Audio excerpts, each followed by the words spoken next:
En rappel, pendant que le président de la République du Rwanda, Paul Kagame, a accepté d'exhorter les mouvements du M23 qui s'affrontent depuis plusieurs mois avec les forces armées de la République démocratique du Congo, FARDC, dans le territoire de Rutshuru, au nord Kivu, à l'est de la République démocratique du Congo, à un cessez-le-feu immédiat. Ce dimanche 20 novembre, ces mouvements a attaqué les positions des forces armées de la République démocratique du Congo, FARDC, à Kibumba, dans les territoires de Nyiragongo, au nord Kivu, à l'est de la République démocratique du Congo.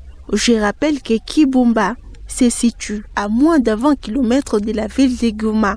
Entre-temps, ces affrontements ont repris ce dimanche à Burumba. Nous sommes à Kibumba, 20 km de la ville de Goma, territoire de Nyiragongo au nord Kivu. Selon plusieurs sources dans cette partie de la République démocratique du Congo, des tirs d'armes lourdes et légères crépitent depuis 5 heures du matin.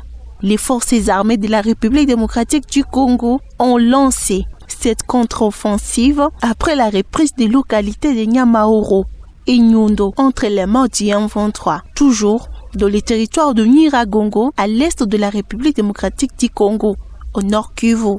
Ces affrontements s'y déroulent précisément dans l'espace appelé 3 antennes situé à moins de 20 km au nord de Goma. Le porte-parole du secteur opérationnel Sokola 2 confirme cette reprise combat entre les forces armées de la République démocratique du Congo et les M23. Le lieutenant-colonel Njike Kaiko affirme que l'armée de la République démocratique du Congo a comme objectif principal de récupérer toutes les positions conquises par les M23 sur toute l'étendue de la province du Nord Kivu. Sur une autre ligne de front, du côté sud-ouest de Kisharo, de l'égroupement de Binza, nous sommes dans les territoires de Rutshuru au Nord Kivu. Les affrontements se sont aussi déroulés vendredi dernier vers Nyabanira. Selon plusieurs sources, les rebelles sont venus de Kitagoma. Nous sommes dans le groupement du Busanza au nord Kivu, dans les territoires de Rutshuru, pour attaquer les positions des forces armées de la République démocratique du Congo. Ils ont tenté également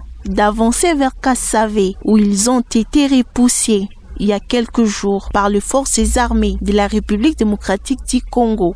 Entre-temps, le président kenyan William Ruto a annoncé en République démocratique du Congo pour une visite officielle. Le nouveau président de la République du Kenya est attendu en ville-province de Kinshasa, capitale de la République démocratique du Congo, la soirée de ce dimanche. L'information est livrée par le porte-parole du gouvernement kenyan dans un communiqué de presse rendu public la matinée de ce dimanche. Ce porte-parole fait savoir que le président Ruto arrive en République démocratique du Congo pour une visite officielle d'une journée.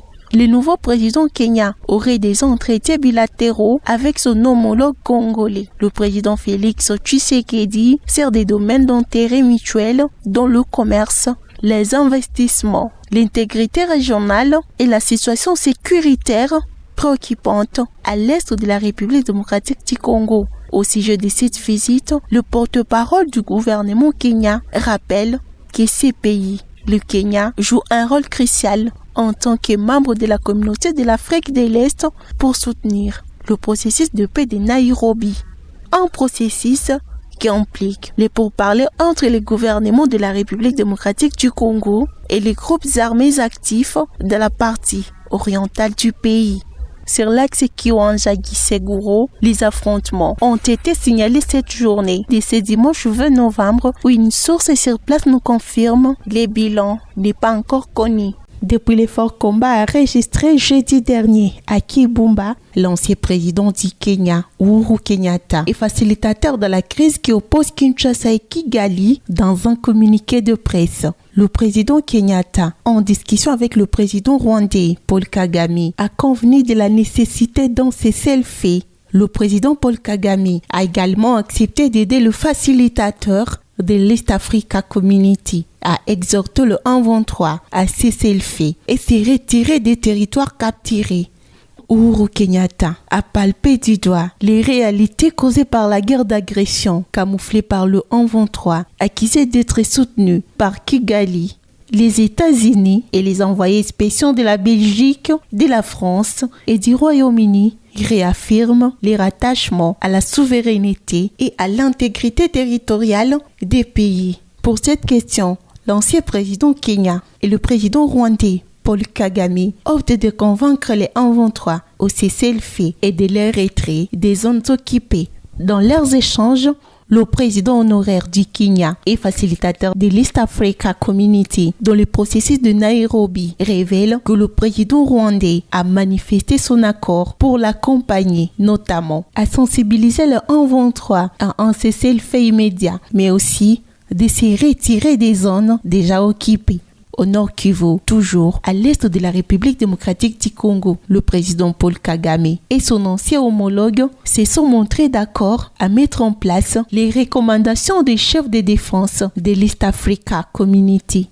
Notons que Kinshasa a posé plusieurs préalables avant d'aller à nouveau à Nairobi. Le gouvernement congolais veut d'abord le retrait définitif et sans condition dit M23 des régions conquises. Pendant ce temps, le gouvernement rwandais a rapporté samedi un nouvel incident sécuritaire à la frontière avec la République démocratique du Congo. Un militaire congolais aurait traversé les postes frontalières appelés Petite Barrière de Goma à Gisenyi, selon le communiqué du gouvernement rwandais.